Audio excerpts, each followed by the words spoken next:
sending you signs. I've been dropping lines, but you're not picking up what I'm laying down. Guess my words get in the way of what I'm trying to say. So baby, close your eyes, let me spell it out. Read my lips, baby, come a little closer so you don't miss anything. Just let me show you. I don't know how to tell you everything I wanna tell you. So let me say it with my kiss.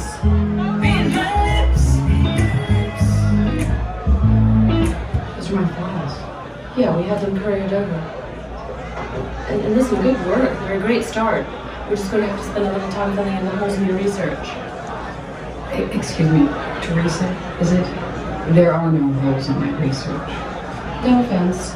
There's just some things we need that you probably didn't know to ask. Don't talk to me like I'm an idiot, okay? I may not have a law degree, but I've spent 18 months on this case, and I know more about these plaintiffs than you ever will. Aaron, you don't even have phone numbers for some of them. Whose number do you need? Everyone's. This is a lawsuit. We need to be able to contact the plaintiffs. I said, whose number do you need? You don't know 600 plaintiffs' numbers by heart. Annabelle Daniels. Annabelle Daniels, 714-454-9346. 10 years old, 11 in May. Lived on the plume since birth. Wanted to be a synchronized swimmer, so she spent every minute she could in the PG&E pool. She had a tumor in her brainstem detected last November. An operation on Thanksgiving shrunk it with radiation after that. Her parents are Ted and Rita. Ted's got Crohn's disease. Rita has chronic headaches and nausea and underwent a hysterectomy last fall. Ted grew up in Hinckley. His brother Robbie and his wife May and their 5 children, Robbie Jr., Martha, Ed, Rose, and Peter, also lived on the plume. Their number is 454-9554. You want their diseases? Read my lips, baby, come a little closer so you don't miss anything. Just let me show you. I don't know how to tell you everything I wanna tell you. So let me say it with my kiss. Read my lips, read my lips, read my lips.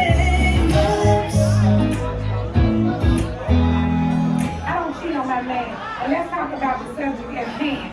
If you want to talk about cheating, do you want to talk about your income? Now, which one do you want to talk about? You don't work, bitch. You ain't got a job. You don't have a job. You know what I said is true, and the truth hurts. Take it and run with it. Take it and run with it. Take it and run with it.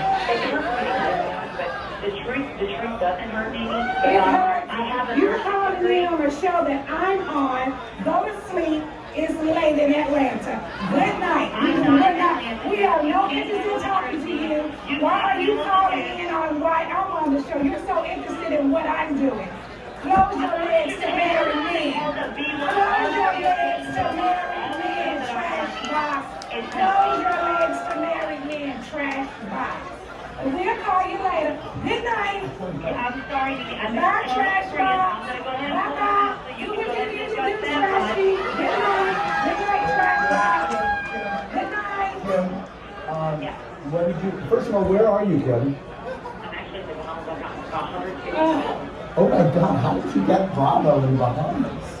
I don't even know, but I got so many calls from people, and they're like, it was so disgusting. The stuff that you felt the Bahamas, she feels like she has to bring people down the Bahamas. You called me a drag queen, Trick. You got it wrong because you called me a drag queen, and you think that I called you.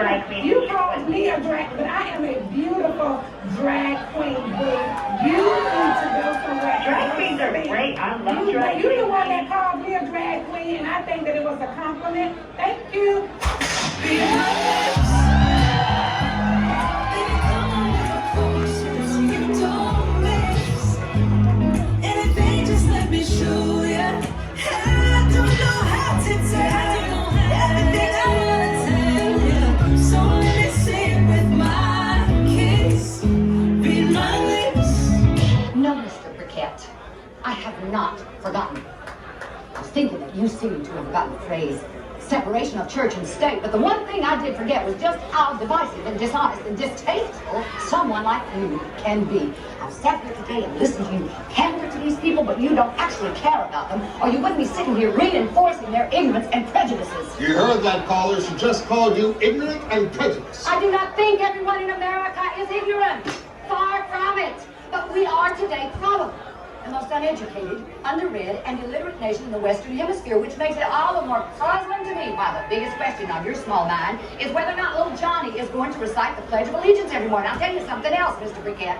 I have had it up to here with you and your phony issues and your Yankee Doodle yakking. If you like reciting the Pledge of Allegiance every day, then I think you should do it. In the car, in the shower, wherever the mood strikes you. But don't try to tell me when or where I have to say or do or salute anything, because I am an American too. And that is what being an American is all about. And another thing, I am sick and tired of being made to feel that if I'm not a member of a little family with 2.4 children who goes just to Jerry Falwell's church and puts their hands over their hearts every morning, that I am unreligious, unpatriotic, and un-American, because I have news for you, Mr. Briquette. All liberals are not klooks any more than all conservatives are fascists. And the last time I checked, God was neither a Democrat nor a Republican. And just for your information, yes, I am a liberal, but I am also a Christian.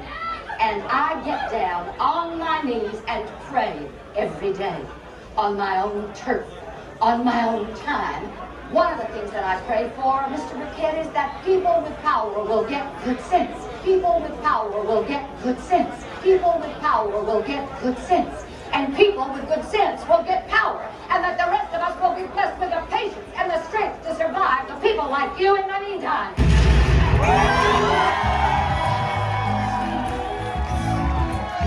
Read my lips. Read my lips, yeah.